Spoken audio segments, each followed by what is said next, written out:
today's show, we help you save money on your car, reduce your household waste, and Okay, fire it up. take your breakfast to the next level. Woo! Look at that! That's amazing. Plus, the Sanderson sisters are back for a scary good time. We must fly! But first, what a medium can tell us about the afterlife. It's your life, it's your list, and it starts right now. Hey guys, I'm Christina Guerrero. And I'm Jimmy Rhodes, and there are many mysteries in life, but one of the biggest, of course, is what happens when we die. Well, people have a wide range of opinions on the matter, but Jackie Danker, what does someone who definitely has a different perspective on this subject? A psychic medium answers questions about the afterlife, and that's our featured story at the top of the list. When we lose a loved one, it can rock our world. And when that happens, all the questions come up.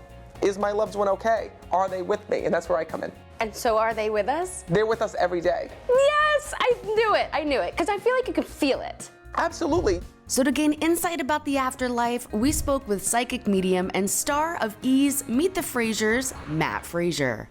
First up, our loved ones can communicate with us through signs. Signs like dragonflies, repeating numbers, dreams, intense feelings, feeling like you're not alone. You know, these are all signs that our loved ones use to reach us every day. You know, we want to see the signs, and so does that play a part, or it really is them? No, it really is them. If it's a sign from your loved one, it will represent them, their personality, who they were here in this world, and you always know it's a sign when it keeps happening and happening and happening. That's how you know that it's real. I've been seeing dragonflies every single day for the past couple weeks, and then a certain loved one comes into my brain. I don't know if that's just me thinking about them or if it really is them. No, it definitely is them.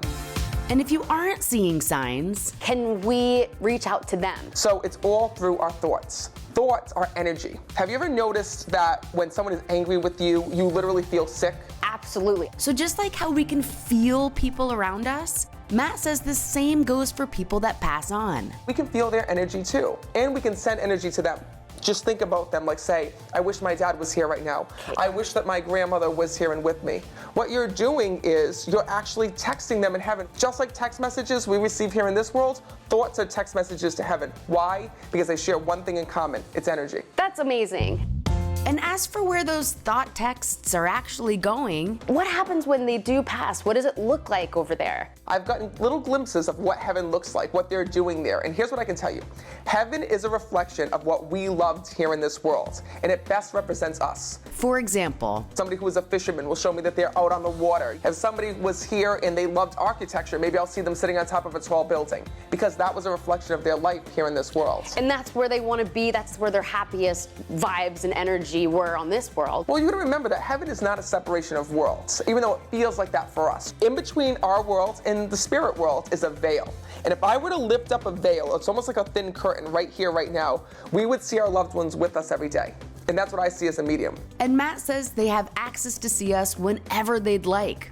So, All the things we teenagers that we got past our parents, maybe our grandparents, saw the whole thing. Yes. but don't worry, So if they weren't super invasive and nosy here in this world, they're not gonna be that way in the afterlife. learning about the afterlife from a psychic medium is at the top of the list.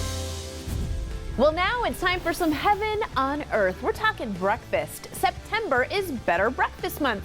So we've got some easy upgrades that'll take your morning meal to new heights.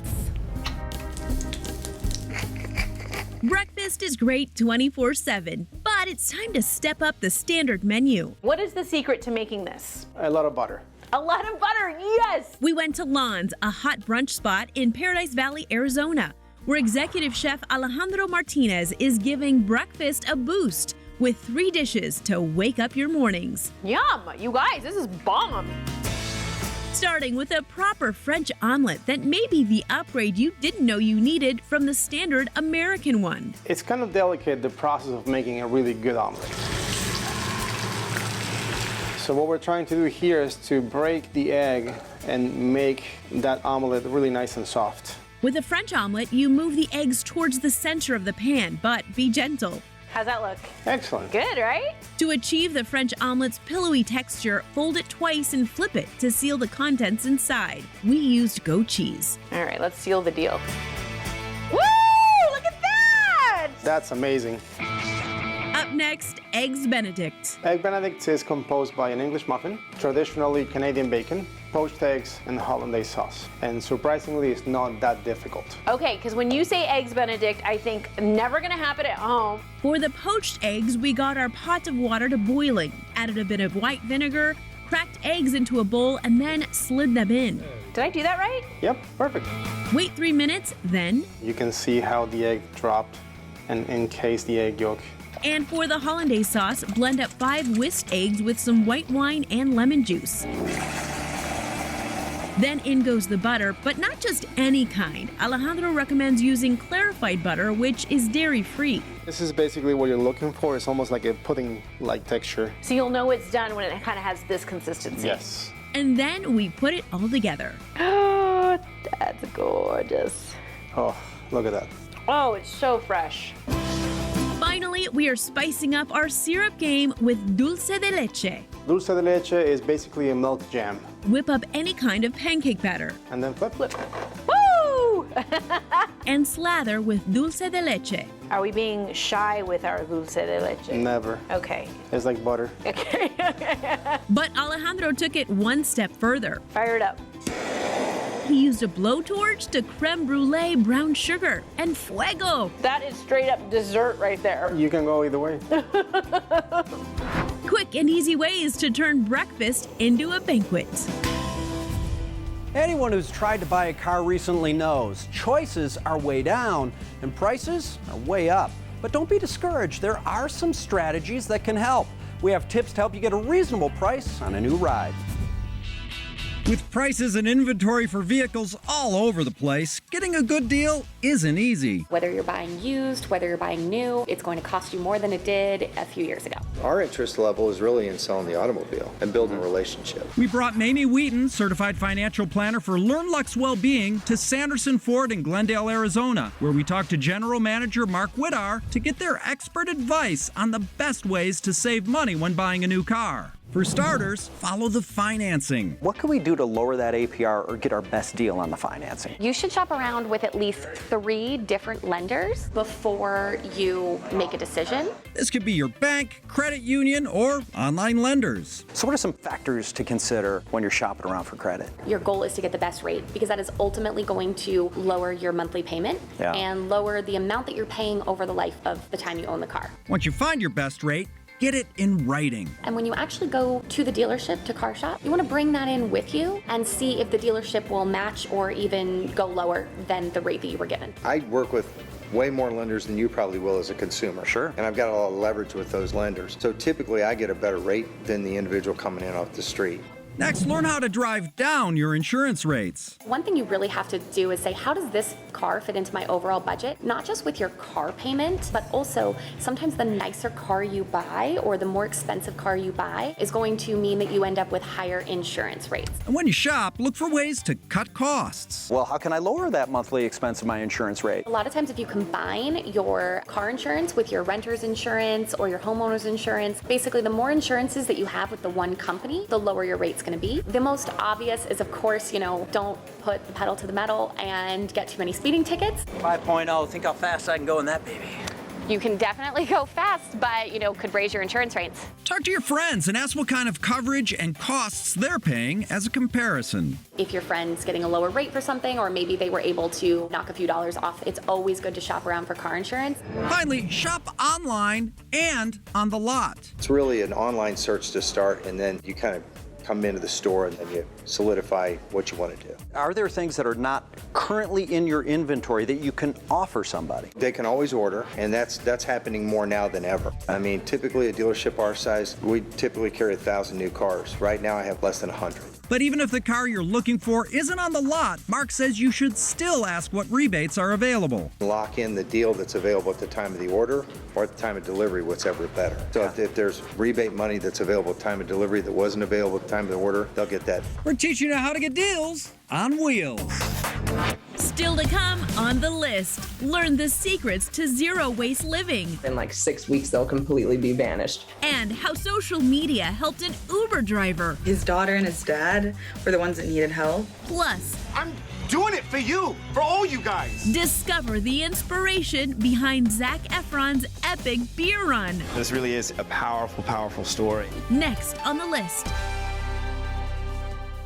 YouTube, you're doing a great job watching this show. You're engaged, you're learning along with us. Keep it up, we super appreciate you.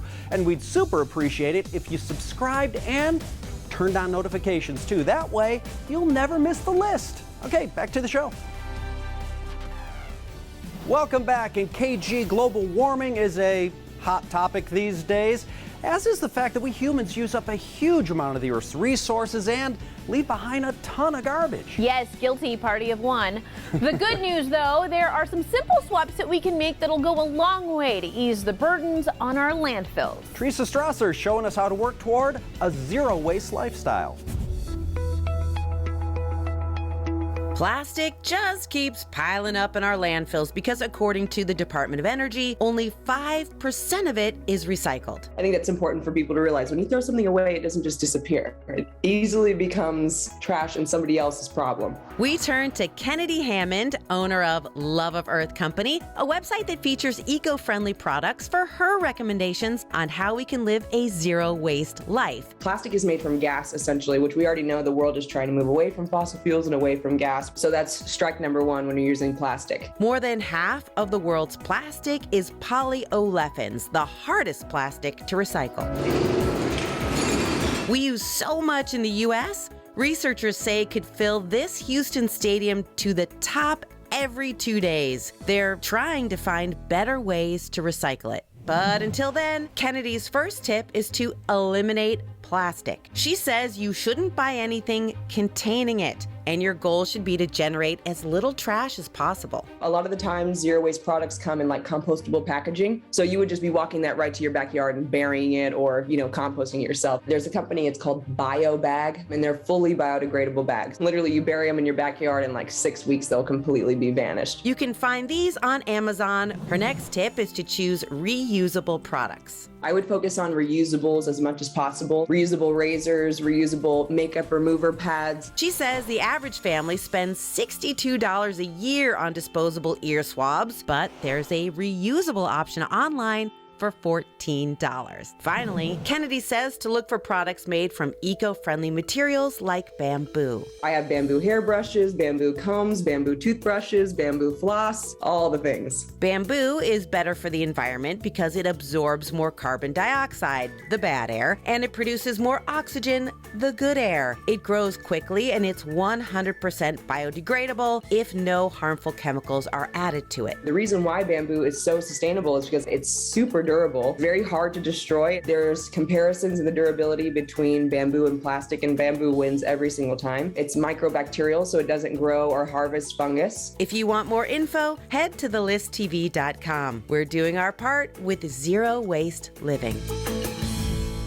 Time now to lift your spirits with some positive stories of people doing good. Your weekly reminder that kindness always wins. First up, we introduce you to a 12-year-old from Texas making a huge difference for kids battling cancer. 53 children are diagnosed with cancer every day in the United States, who are literally fighting for their lives. David Lauritsen received treatment for a rare type of pediatric cancer when he was just 18 months old. And it's his own experience that inspired him to create David's Toy Project, a nonprofit that raises money to buy toys for pediatric cancer patients. If we work together, we can make a huge impact. It was founded in 2019 and has raised thousands since. You can learn more about it at davidstoyproject.org. Up next, we head to Virginia, where one man is on a mission to lend a hand to seniors in his community. I enjoy it. It puts smiles on our seniors' faces. Emmanuel Yancey is behind Emmanuel's Hope Foundation, a nonprofit that provides free lawn care to seniors in need. I love outside work, but I physically can't do it. And it means the world to me to see my yard kept up nice. Oh, it's a significant financial burden. But when things are difficult, that's how you know you're on the right track and you keep pressing through and pressing forward. The nonprofit hopes to reach even more cities in the future.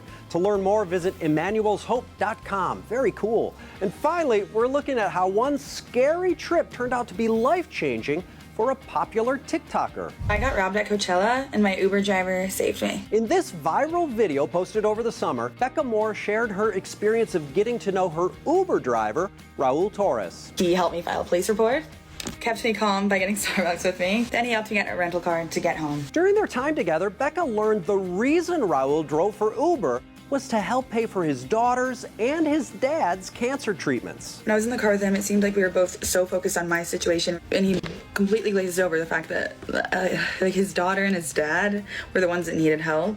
In the months since, she has befriended Raul and his family and has gone above and beyond for them. They are all amazing, by the way. I love them. They're stuck with me forever. Most notably setting up a GoFundMe campaign that so far has raised over $250,000. And those are three incredible stories that show kindness really does win. And coming up, we're checking out films coming soon to theaters and streaming, including the highly anticipated sequel to a Disney Halloween classic. Stay with us.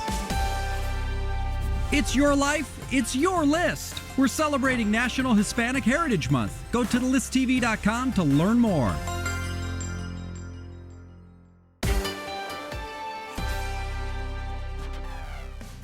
We are back, and on today's watch list, you know, it doesn't matter if you like the multiplex or your sofa. Get ready for a blitz of new films, from the really long-awaited Hocus Pocus sequel to the adaptation of the bestseller The School for Good and Evil. Hattie DeJamal has your sneak peek. What does autumn mean for entertainment? Well, football is back, pumpkin spice is in the air, and at the movie theaters, there's a whole lot of options. Also on streaming services. Talking about some of his favorite fall movie options is Rotten Tomatoes contributing editor Mark Ellis. Up first, Hocus Pocus 2. Lock up your children! Yes, Salem, we're back! After much fanfare for decades, it seems like, we finally have the sequel. This time, it's three teenage girls who light the magic candle and accidentally reinvigorate the witches, and they're back to gain vengeance for what happened to them in the town of Salem. Can we talk about this? No. 29 years since the event of the first movie, Bette Midler, Sarah Jessica Parker, and Kathy Najimy are back reprising their roles as the Sanderson sisters.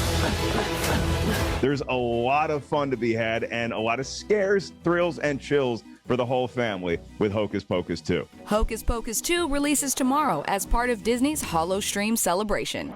Up next, the greatest beer run ever. I'm gonna show them that this country is still behind them. Because I'm going to Vietnam and I'm bringing a beer! Yeah! Written and directed by the hit comedy director Peter Farrelly, this film stars Zac Efron, Russell Crowe, and Bill Murray. The greatest beer run ever started as a novel and then was a short. In 2015, the short started to make the rounds, and now it's a feature-length film with Hollywood A-listers attached. I'm okay with that. The greatest beer run ever releases tomorrow in select theaters and on Apple TV+. And finally, The School for Good and Evil. We've been expecting you. This hotly anticipated adaptation is based on a series of novels that detail some various characters that we see either becoming good or becoming evil. I like the new me. Named as one of the most anticipated films of late 2022 by Time and Teen Vogue, this film stars Michelle Yeoh, Kerry Washington, and Charlize Theron. What's happening? The film is directed by Paul Feig, who's known for big-time comedies like Bridesmaids and The Heat, and now he's stepping into the world of fantasies. If Sophie becomes evil, none of us will survive. This film is scheduled to be released on Netflix October 19th. Exciting new movies on the watch list. Oh, those look so good. You know, I know a lot of mega fans have been looking forward to the Hocus Pocus sequel right in time for Halloween. Well, they better hurry up and jump on that Halloween train because Christmas is trying to steal its thunder. That's right. Coming up, Christmas shopping before Halloween. That's what's last on our list. Next.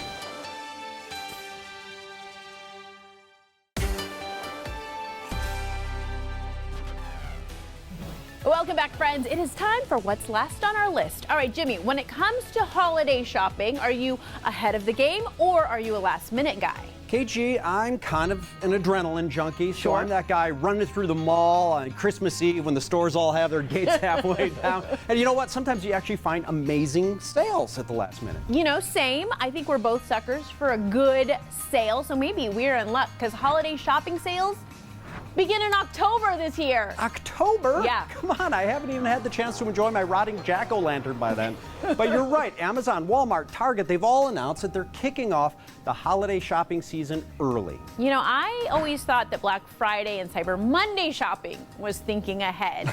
But retailers say it's a way to drum up traffic and help ease the burden of holiday shopping on consumers struggling to keep up with inflation. Oh, it's so thoughtful of the big national brands to help us start racking up that debt sooner rather than later. Merry Christmas, everybody, right? Right? Well, I do appreciate the option of having more time to buy Christmas gifts, especially if the stuff's going to be on super sale. Okay, here's the thing. Just hoping the Christmas prezi my kid wants in October is still the one he wants in December.